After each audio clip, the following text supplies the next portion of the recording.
se retrouve pour cette nouvelle vidéo et il s'agit de Batman vs Superman, l'Aube de la Justice.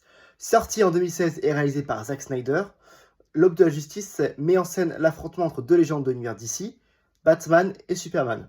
C'est dans le titre quoi.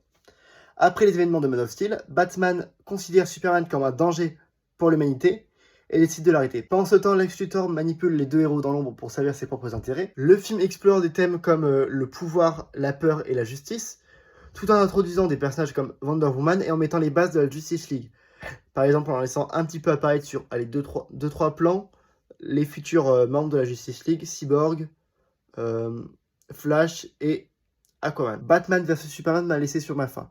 C'est vraiment super bien, c'est stylisé et tout. J'ai adoré l'ambiance sombre et sérieuse propre à son réalisateur Zack Snyder.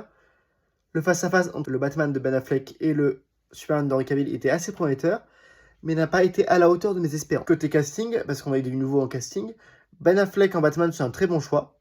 Bon, on verra plus tard dans la semaine que finalement il y a d'autres choix qui étaient possibles qui sont tout aussi intéressants. Et le choix de Gal Gadot en Wonder Woman est aussi un très bon choix. Même si l'actrice est un peu cancel depuis, hein, mais on va dire qu'à l'époque c'était bien. Et parfois l'histoire est confuse, trop chargée, et certains éléments scénaristiques peuvent agacer le spectateur, comme l'élément de Martha. Waouh, ta mère s'appelle Martha, je vais arrêter de te tuer, on est trop copains maintenant. C'est exactement ça. C'est exactement la raison pour laquelle Batman vs Superman est un film sympa mais sans plus. Mais après c'est, on va dire entre guillemets, c'est pas la version officielle vu qu'il y a une version Zack Snyder. Comme tous les films de Snyder, il ne peut pas s'empêcher de faire des versions longues. L'histoire essaye trop de lancer des pièces pour de futures suites, plutôt que de se concentrer sur l'histoire qu'elle raconte actuellement. Du coup, ça tease des trucs qui n'arriveront jamais. Par exemple, tous les extraits du monde en mode post-apocalyptique, c'était sympa 5 minutes, mais au final, ça n'arrivera jamais, et du coup, c'est frustrant pour le spectateur. C'est un peu la même chose que dans Zack Snyder Justice League. C'est un élément qui est très intéressant et ambitieux pour les fans, mais pour un spectateur lambda, il n'y comprendra rien. Pour au final annuler la suite et frustrer de nombreux fans parce que l'univers de Snyder n'arrivera jamais sur le grand écran.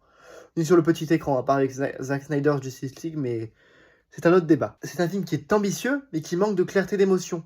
C'est un film intéressant, qui aurait pu être bien plus fort si certains éléments scénaristiques ou certains trucs, les bons trucs, auraient été... on va dire, plus développé, plutôt que de développer des passages dont on se fiche réellement, comme le monde post-apocalyptique. Voilà. Bon, ben, c'est tout pour moi, et on se retrouve dès demain pour un film qui se passera durant la Grande Guerre mondiale. La première, en tout cas. Allez, ciao.